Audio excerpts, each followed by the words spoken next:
네, 안녕하세요. 우리 연세 신통 식구 여러분. 여러분들에게 도움되는 건강 정보로 여러분들과 함께 하겠습니다. 오늘은 제가 여러분들에게 뇌혈류를 증가시키는 간단한 마사지 방법을 설명해 드리겠습니다.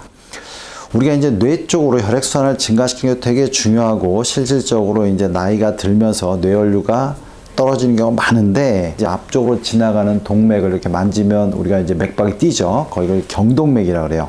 그래서 경동맥에 의해서 안에 우리가 여러 가지 콜레스테롤 이런 게 조절이 안 되면 그쪽에 안쪽에 뭐가 쌓여가지고 이제 혈액순환이 잘 안 된다고 이렇게 생각합니다. 근데 그것만은 꼭 아니에요. 그래서 다양한 원인에서 뇌 쪽으로 가는 혈액순환에 영향을 줄 수 있기 때문에 그걸 한번 보고 여러분들이 이게 좀 더 쉽게 풀 수 있는 방법을 제가 간단하게 설명드리겠습니다.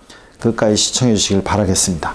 첫 번째, 우리가 이제 혈관이 뇌로 가는 거는 이 앞쪽에 있는 경동맥, 아까 얘기했듯이 이 앞쪽, 우리가 이렇게 목비근, 흉쇄유돌근 바로 안쪽을 만지면 우리가 맥박이 뜁니다. 이게 이제 경동맥인데, 경동맥이 앞쪽에 이제 두 개가 있고요. 여기서 이렇게 보시면 여기에는 이제 앞쪽에 경동맥은 보이지 않지만 바로 척추 옆쪽에 혈관이 지나가는 척추동맥이 있습니다. 그래서 앞쪽에 경동맥 두 개, 척추 옆쪽으로 지나가는 척추동맥 두 개, 그래서 네 개가 뇌로 혈액순환을 조절하죠. 자, 근데 이제 앞쪽은 주로 이게 앞쪽 전두부의 혈액순환에 좀 더 영향을 준다고 생각하시고, 뒤쪽은 후반부에 영향을 준다고 생각하면 됩니다. 근데 이제 실질적으로 뇌 안에 서로 연결되어 있기 때문에 어느 한 군데가 막혀도 실질적인 혈액순환은 어느 정도 돼요. 그렇지만 전체적으로 혈액순환이 떨어질 수밖에 없겠죠. 자, 그럼 이 네 개의 혈관을 잘 관리해야 되는데, 이 앞쪽으로 지나가는 우리가 이제 경동맥은 바로 앞쪽으로 이게 흉쇄유돌근이 지나갑니다. 그래서 이제 흉쇄유돌근을 좀 마사지 하는 게 되게 좋아요. 우리가 이렇게 목을 쭉 했을 때 이렇게 쭉 도드라지는 근육이 흉쇄유돌근이고, 그래서 흉쇄유돌근을 꾸준히 풀어주는 게 되게 도움이 됩니다. 자, 근데 흉쇄유돌근이 주로 긴장되는 이유는 뭐냐면, 우리가 주로 앞으로 이게 목을 내밀고 하는 작업을 많이 할 때, 즉 컴퓨터라든가 스마트폰을 볼 때 자꾸 긴장을 시킨다는 거죠. 자, 이게 그러니까 결론은 뇌혈류를 떨구는 요소로 작용한다는 겁니다. 그래서 너무 오랫동안 특히 집중해서 목이 앞으로 나가는 자세, 자기가 거울로 볼 때 이렇게 나가는 자세를 만들면 안 됩니다. 그래서 가능하면 좀 더 목을 뒤로 빼고 좀 여유롭게 이렇게 보는 형식으로 하시는 게 좋습니다. 그럼에도 불구하고 여기는 꾸준히 마사지 주는 게 좋겠죠.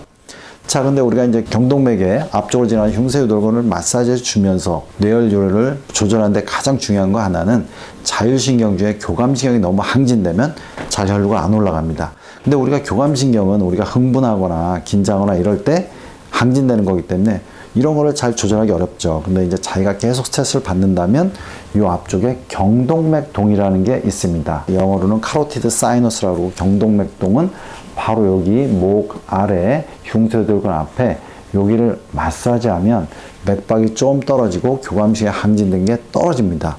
자, 그래서 이 경동맥동을 마사지하면 우리가 좀 긴장감이 풀어져요. 그러면 맥박이 여유롭게 뛰면서 더 혈액순환이 증가돼요.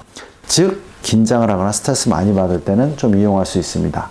근데 우리가 경동맥동은 예를 들어서 왼쪽을 마사지하는데 오른쪽을 동시에 마사지하면 안 돼요. 두 군데를 동시에 마사지하면 오히려 맥박이 너무 떨어지거나 혈압이 떨어져서 약간 실신같이 될 수가 있습니다. 그래서 언제나 한쪽만 마사지해 보고 전체적으로 보다가 이제 시간을 두고 30분 이렇게 두고 반대쪽을 할 수 있습니다.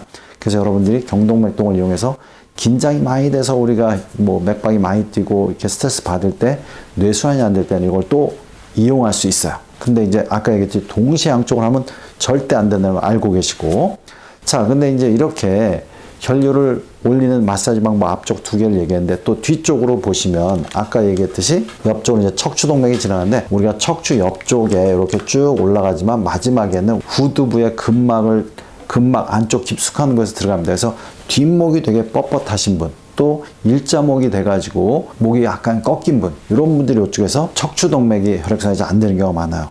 자, 그래서 이제 우리가 이제 후두부 뒤쪽에 쭉 보면 쭉 만졌을 때 손가락이 쭉 들어가는 부위, 바로 이렇게 만졌을 때 여기 쭉 들어가는 부위, 여기를 여러분들이 만지면 다 아는데, 이런 부위가 경추 2번, 1번 뒤쪽입니다. 그래서 그 부위가 되게 중요하고, 그 부위가 굳어지면 위쪽으로 하는 척추동맥에서의 순환이 좀 떨어지는 경우가 되게 많습니다. 그런 분들이 나타나는 게 주로 뭐냐면, 눈도 약간 침침하고 슬쩍슬쩍 어지러지라고 이런 경추성 현상도 잘 생기죠. 그래서 여기를 풀어줘야 돼요. 그래서 쭉 들어가는 부위하고 후두근막을 사이사이에 꾸준히 이게 풀어주는 거죠. 이렇게 잡고 여기가 다들 긴장되는 경우가 많은데 여기를 풀어주는 거예요. 자, 근데 저희가 더 긴장되신 분은 아까 얘기했지, 이렇게 거북목이 되거나 일자목이 되신 분들이 그러니까 언제나 목을 사이사이 뒤로 놓고 꾸준히 목을 팔자 스트레칭을 같이 해줘야 됩니다. 이 상부 경추가 이렇게 틀어졌을 때도 우리가 이제 혈액순환이 좀 떨어져요. 왜냐하면 이 경추가 비틀리니까 요 안에 지나가는 혈관이 여기서 킹킹 꼬이게 되는 거죠. 자, 이런 경우는 여러분이 집중할 수는 없는데 병원에 오셔서 상부 경추를 이렇게 교정하면 됩니다. 그래서 여기서도 이제 이런 경추 교정술 할 때 그런 부분을 좀 감안해서 하는데 여러분이 이렇게 전반적으로 혈액순환을 증가시키는 거를 어떻게 해야 될지 알고 안목, 중쇄돌근, 그 다음에 이제 경동맥동, 그 다음에 뒤쪽에서 후두하근 이런 근막을 좀 풀어주고 일자목을 좀 관리하시면 여러분들이 뇌로 혈액순환을 잘 호전시킬 수 있고 뇌를 잘 관리할 수 있겠습니다. 예, 연세신통TV 여러분 구독해 주시고요. 여러 영상이 있습니다. 이렇게 참조해 주시기 바랍니다.